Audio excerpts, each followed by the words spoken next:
இந்தியாவில் பெண்களின் அரசியல் அதிகாரத்தை உயர்த்தும் நோக்கில் பிரதமர் நரேந்திர மோடி தலைமையில் கொண்டுவரப்பட்ட நாரி சக்தி வந்தன் சட்டம் 33% இடஒதுக்கீட்டை நாடாளுமன்றம் மற்றும் மாநில சட்டமன்றங்களில் வழங்கும் ஒரு வரலாற்று சட்டமாக கருதப்படுகிறது. இந்த மசோதா பெண்களின் அரசியல் பங்கு பற்றலை அதிகரிக்க ஒரு மிகப்பெரிய மாற்றமாக பார்க்கப்படுகிறது. ஆனால் இந்த முக்கியமான தருணத்தில் திமுக கூட்டணி அரசியல் காரணங்களால் இந்த மசோதாவை தடுக்க முயன்றதாக குற்றச்சாட்டுகள் எழுந்துள்ளன.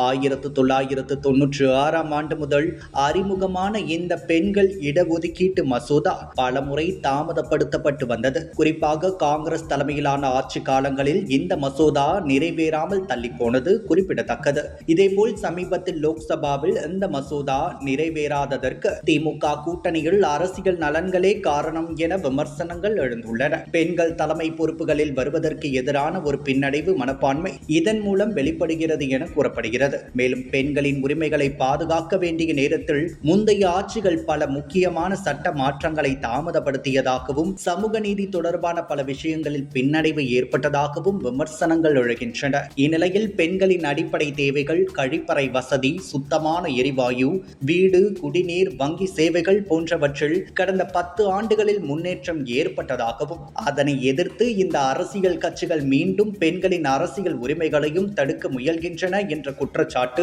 முன்வைக்கப்படுகிறது. இது அரசியல் லாபத்திற்காக பெண்களின் உரிமைகளை பலியாக்கும் முயற்சியாக பார்க்கப்படுகிறது. பெண்கள் முன்னேற்றத்திற்கு உண்மையான அர்ப்பணிப்பு இல்லாததை இது வெளிப்படுத்துகிறது என்ற கருத்தும் வலுத்து வருகிறது.